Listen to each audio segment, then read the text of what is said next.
if you get to be 65 or 70 and later, and the people that you want to have love you actually do love you, you're a success. I've never seen anybody that reaches that age. I mean, I'm not talking about somebody that's in extreme poverty or pain or something, but I've never seen anybody that, if they have a lot of people that love them, that is other than happy. And I've seen some very, very wealthy people that they give testimonial dinners to and name schools after and everything. And nobody loves them, you know. Their own kids would say, he's in the attic, you know. But he never came. What are, say, 3 pieces of advice you would give to people who are looking to succeed in business? Well, by far the best investment you can make is in yourself. I mean, for example, communication skills. I tell the students that come that they're going to graduate schools and business, and they're learning all these complicated formulas and all that. If they just learn to communicate better, and both in writing and in person, they increase their value at least 50%. And, I mean, if you can't communicate, somebody says, you know, it's like winking at a girl in the dark. Nothing happens, you know, basically. And you have to be able to get forth your ideas, and that's relatively easy. I did it myself with the Dale Carnegie course. Some people wish I'd taken a shorter course now in terms of my talking later on, but it's just hugely important. And if you invest in yourself, nobody can take it away from you. I mean, the second thing, which I'll get a certain criticism for not living it, but I do tell those students, you know, that if I gave you a car and it'd be the only car you get in the rest of your life, you take care of it like you can't believe. Any scratch, you'd fix that moment. You read the owner's manual. You keep a garage and do all these things, and you get exactly one mind and one body in this world. And you can't start taking care of it when you're 50. By that time, you'll have rusted out if you haven't done anything. So you should really make sure that you just remember that you just got one mind and body to get through life with and to do the most with it. What about life advice?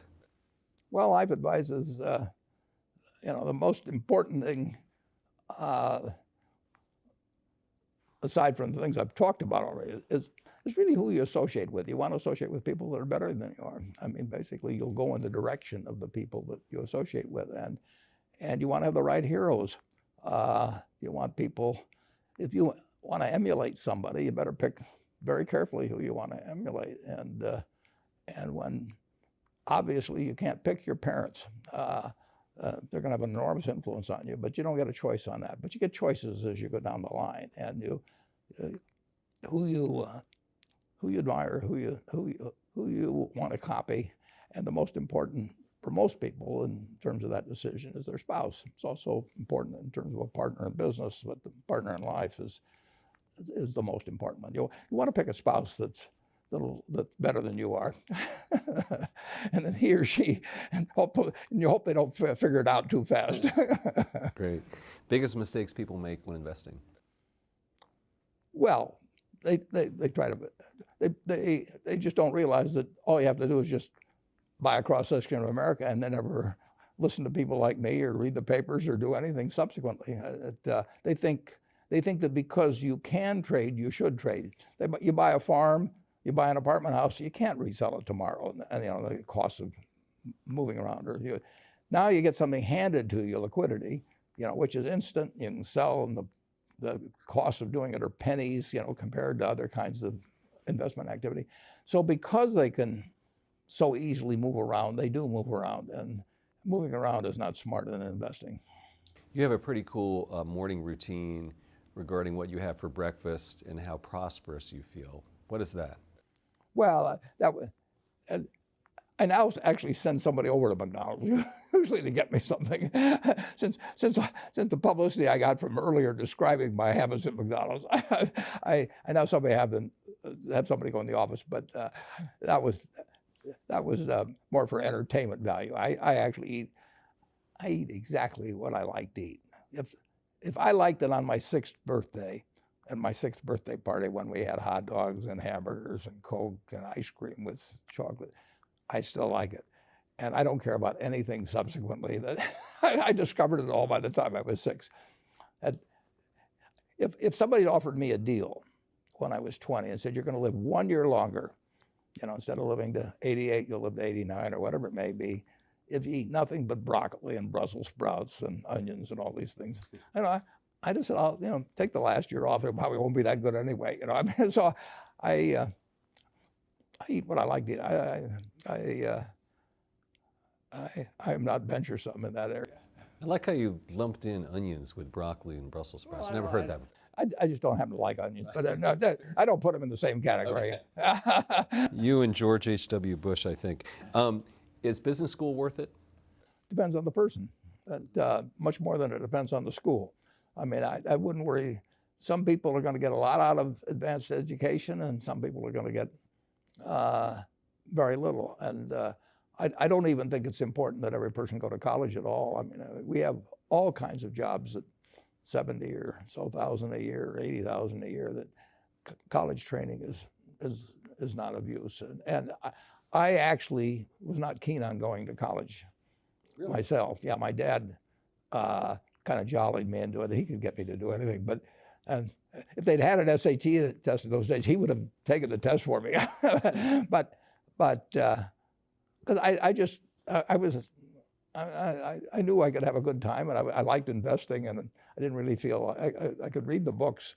So I don't, you know, it's a big commitment to take 4 years, and the cost involved, and maybe the loans involved, and everything. And I think, depending on what your interests are in life, I don't think it's for everybody. I think it's for a lot of people, but there ought to be a reason you're going, and I didn't really see much reason. All right, last question. So lightning round, so there's a few. Do you ever drink water? Only under duress. What is your favorite all-time song, Warren? It's undoubtedly, it's My Way. What about movie? Favorite movie? Well, I like The Bridge on the River Kwai because of there were a lot of lessons in that. Plus, it was, you know, enormously fascinating. Catchy tune also. Pardon me? Catchy tune also. Yeah, Right. very. Right. But the ending of that was sort of the story of life, you know. He created the railroad, and did he really want the enemy to come in across it, you know? Got it. Favorite book? Well, the favorite book from an the book that had the most impact on my life was The Intelligent Investor by Ben Graham. I knew you were going to say that. Favorite TV show? It's probably going to be, it would be Nebraska in some huge bowl game and winning.